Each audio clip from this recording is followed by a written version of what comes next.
BNP নেতা দেওয়ান মোস্তাক আহমেদ রাজার গণসংবর্ধনা অনুষ্ঠিত। নওগাঁ থেকে তথ্য ও চিত্রে সাইফুল ওয়াদুদ।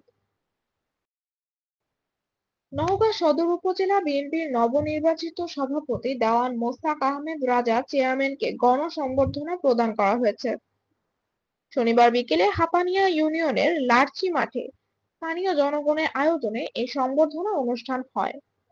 এতে বিএনপি, যুবদল, স্বেচ্ছাসেবক দল ও ছাত্র দলের নেতাকর্মীরা অংশ নেন।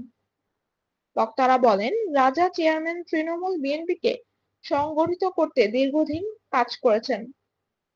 তার নেতৃত্বে সংগঠন আরো শক্তিশালী হবে বলে তারা আশা প্রকাশ করেন।